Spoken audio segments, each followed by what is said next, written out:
I don't think anyone was happier than I was when Resident Evil 7 was announced. The series is going back to its horror roots. It's set in an old abandoned house. It's in first person, and it looks suspiciously like a cross between PT and Outlast, and hey, is that a ghost? Ah, who cares? It looks like it might be scary and unsettling again. Not only that, but Capcom actually launched a playable demo on the same evening it was announced, so naturally I and loads of other Resi fans jumped straight in. And yeah, the demo was good. It was nothing like Resident Evil, but maybe that's a good thing. But there was one element that was slightly bothering me. Okay, kind of irritating me. Alright, it was driving me mad. What exactly is this dummy finger for? Almost every other item in the demo had a purpose. The fuse unlocks the stairs, the keys unlock the doors, the lockpick opens the drawer so you can grab the axe. And okay, the axe doesn't seem to have much of a purpose at present either, but at least you can smash up some boxes and swing it round to get a taste for the game's combat. This finger is a total mystery.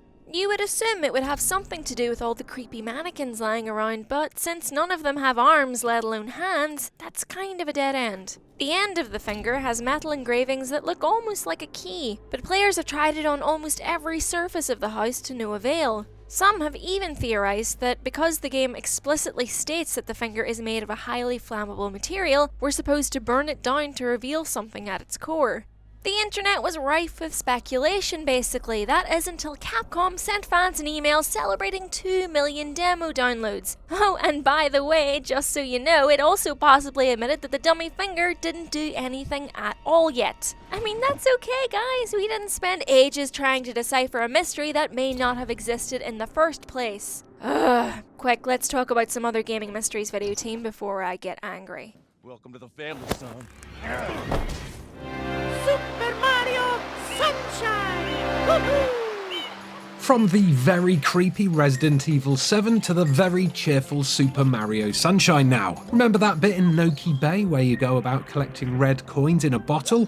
Well, at the very end there's a weird stone structure with a little passageway cut into the side. At the end of that passage is a door, and behind that is a book. No one's ever been able to grab it or work out what it does. In all probability it's just something that got cut from the game but left in the code, but that hasn't stopped people puzzling over its possible significance, or wondering if there's a way to finally unlock its secrets. Personally, I think it's a secret guide to completing that bloody watermelon rolling section without wanting to smash up your controller. Next up is the devilishly complex Trials Evolution mystery that won't be solved for nearly 100 years, by which time anyone watching this will almost certainly be dead. Fun!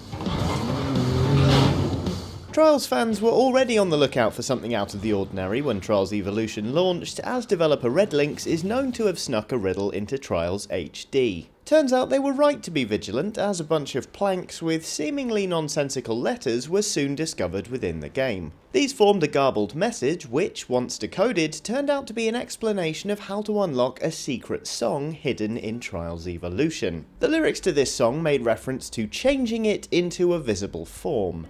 Your ears may not catch them, you might have to transform it into a visible form. Using spectral analysis, Trials fans then discovered a secret Morse code message hidden within the secret song itself. Now, stick with me on this one, it's only going to get weirder from here. The Morse code led to a website which very gradually fed out a series of images before asking users to type in a passphrase.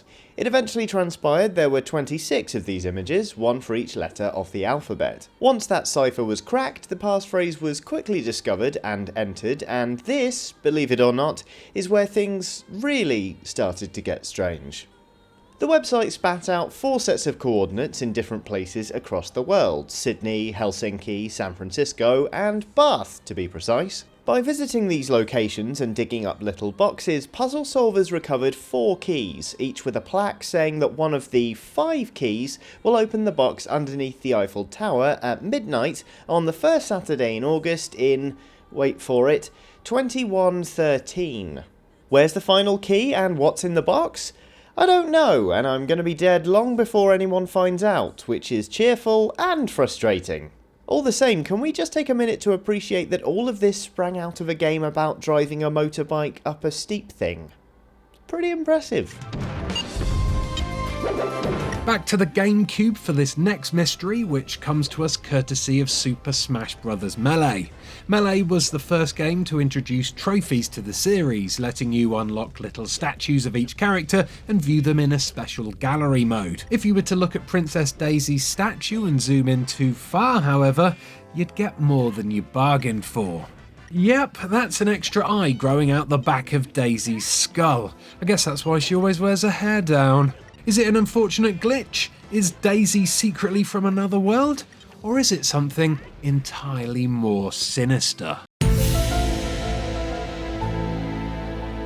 We're off to Los Santos next for one of gaming's better known unsolved puzzles, the mystery of Mount Chiliad. See, near the summit of Grand Theft Auto V's biggest mountain, there's a strange mural on the wall with some weird symbols, including a strange glyph, a cracked egg, a UFO, and, we think, a jetpack. The glyph on the mural also appears on top of the mountain, hidden underneath the wooden viewing platform. A message scratched into that platform says, "Come back when your story is complete."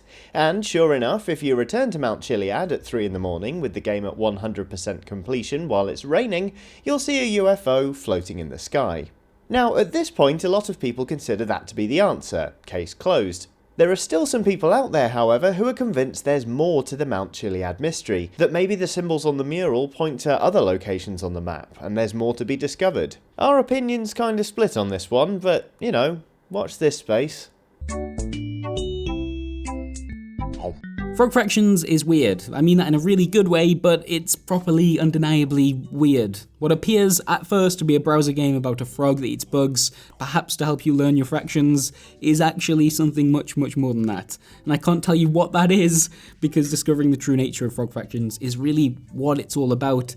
But trust me, give it a go if you haven't already. It's a free browser game and it'll make you very, very happy. Anyway, developer Twinbeard Studios grew quite a following after players unraveled the secrets of its first game, and in fact, a second Frog Fractions is currently in the works right now. Well, we think it is, anyway, because it could already be out there.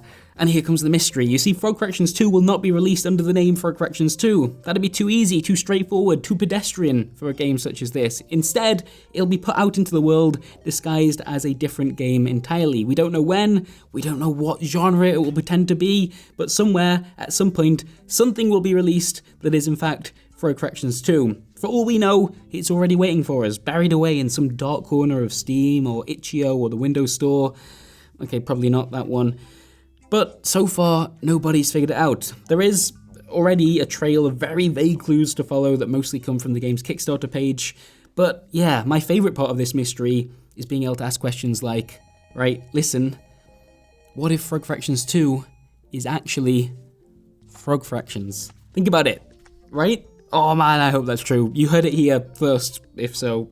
And there you have it, 5 unsolved mysteries that are to do with video games. I'm sure we've missed some, so do let us know if any of your favourites on in this list in the comments. And yeah, thank you very much for watching. We'll see you next time. Goodbye.